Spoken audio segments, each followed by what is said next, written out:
पर्वों का समूह दीपावली। दीपावली के दिन भारत में विभिन्न स्थानों पर मेले लगते हैं। दीपावली एक दिन का पर्व नहीं अपितु पर्वों का समूह है।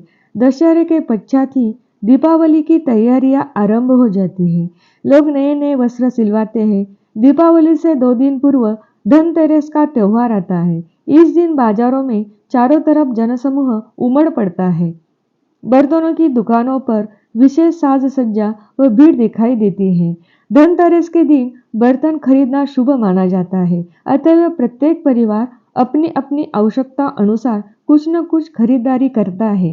इस दिन तुलसी या घर के द्वार पर एक दीपक जलाया जाता है। इससे अगले दिन नरक चतुर्दशी या छोटी दीपावली होती है। इस दिन यम पूजा हेतु दीपक जलाए जाते हैं। अगले दिन दीपावली आती है। इस दिन घरों में सुबह से ही तरह तरह के पकवान बनाए जाते हैं। बाजारों में खील, बताशे, मिठाइयाँ, खांड के खिलौने, लक्ष्मी, गणेश आदि की मूर्तियाँ बिकने लगती हैं। स्थान स्थान पर आतिशबाजी और फटाकों की दुकानें सजी होती हैं। सुबह से ही लोग रिश्तेदारों, मित्रों, सगे संबंधियों के घर मिठाइयाँ व उपहार बांटने लगते हैं। दीपावली की शाम लक्ष्मी और गणेश जी की पूजा की जाती है। पूजा के बाद लोग अपने अपने घरों के बाहर दीपक व मोमबत्तियां जलाकर रखते हैं। चारों ओर चमकते दीपक अत्यंत सुंदर दिखाई देते हैं। रंग बिरंगे बिजली के बल्बों से बाजार व गलियां जगमगा उठते हैं। बच्चे तरह तरह के पटाखों व आतिशबाजियों का आनंद लेते हैं। रंग बिरंगी फुलझड़ियां, आतिशबाजियां व अनारों के जलने का आनंद प्रत्येक आयु के लोग लेते हैं। देर रात तक कार्तिक की अंधेरी रात पूर्णिमा से भी अधिक प्रकाशयुक्त दिखाई पड़ती है। दीपावली से अगले दिन गोवर्धन पर्वत अपनी अंगुली पर उठाकर इंद्र के कोप से डूबते ब्रजवासियों को बनाया जा था। इसी दिन लोग अपने गाय बैलों को सजाते हैं तथा गोबर का पर्वत बनाकर पूजा करते हैं। अगले दिन भाई दूज का पर्व होता है। भाई दूज या भैया दूज को यम द्वितीय भी कहते हैं। इस दिन भाई और बहन घाट जोड़कर यमुना नदी में स्नान करने की परंपरा है। इस दिन बहन अपने भाई के मस्तक पर तिलक लगाकर उसके मंगल की कामना करती है और भाई के प्रत्युत्तर में उसे भेंट देता है।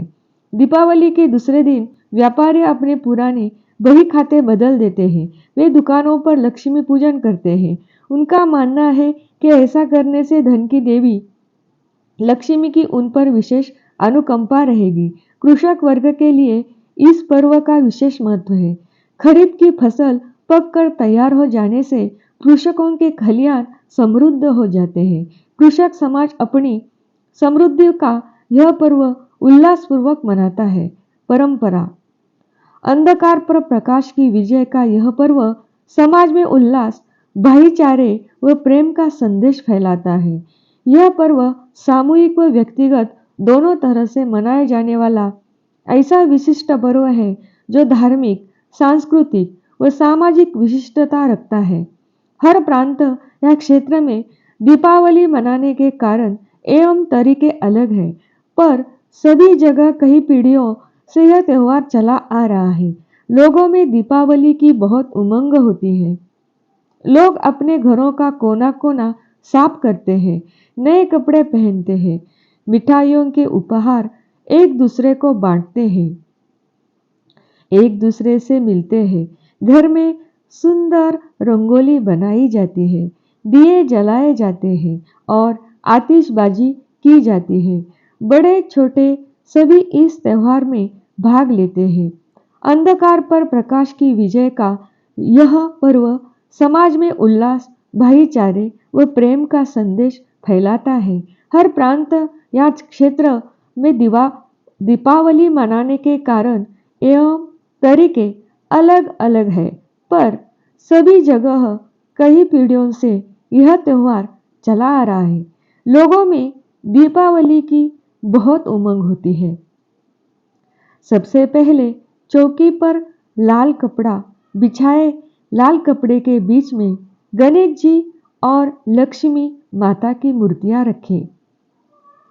लक्ष्मी जी को ध्यान से गणेश जी के दाहिने तरफ ही बिछाए और दोनों मूर्तियों का चेहरा पूरब पश्चिम दिशा की तरफ रखे। अब दोनों मूर्तियों के आगे थोड़े रुपए, इच्छा अनुसार सोने चांदी के आभूषण और चांदी के 5 सिक्के भी रख दे। यह चांदी के सिक्के ही कुबेर जी का रूप है। लक्ष्मी जी की मूर्ति के दाहिनी ओर अक्षत से अष्टदल बनाए, यानी कि 8 दिशाएं उंगली से बनाए, बीच से बाहर की ओर, फिर जल से भरे कलश को उस पर रख दे।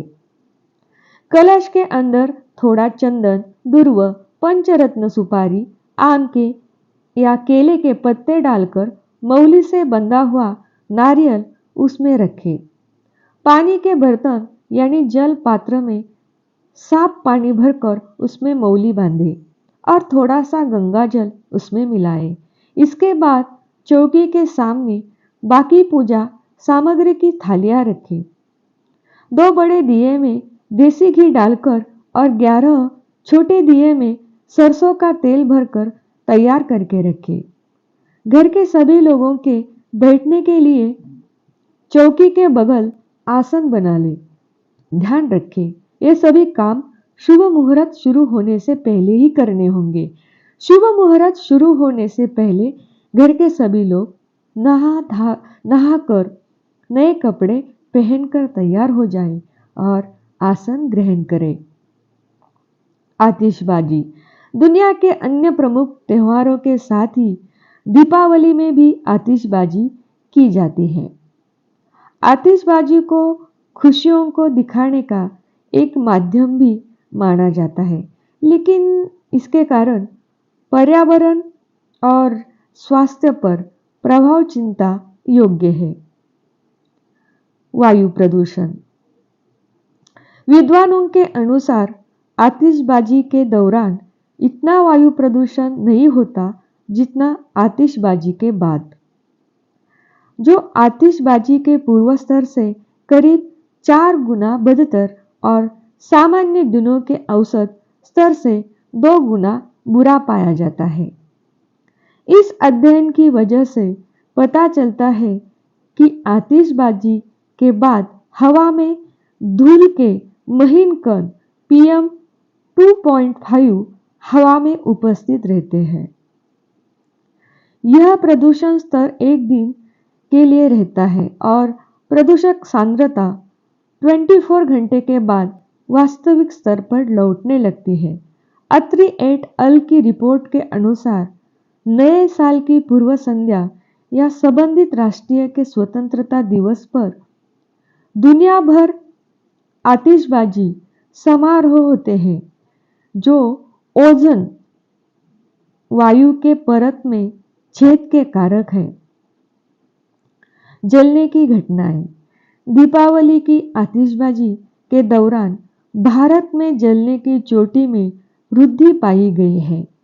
अनार नामक एक आतिशबाजी को 65% चोटों का कारण पाया गया है। अधिकांशतः वयस्क इसका शिकार होते हैं। समाचार पत्रगाहों पर समुचित नर्सिंग के साथ प्रभावों को कम करने में मदद करने के लिए जले हुए हिस्से पर तुरंत ठंडे पानी को छिड़कने की सलाह देते हैं। अधिकांश चोटे छोटे ही होते हैं, जो प्राथमिक उपचार के बाद भर जाते हैं। अब देखते हैं दीपावली की प्रार्थनाएं। क्षेत्र के अनुसार प्रार्थनाएं अलग अलग होती हैं। उदाहरण के लिए बृहदारण्यक उपनिषद की ये प्रार्थना, जिसमें प्रकाश उत्सव चित्रित है,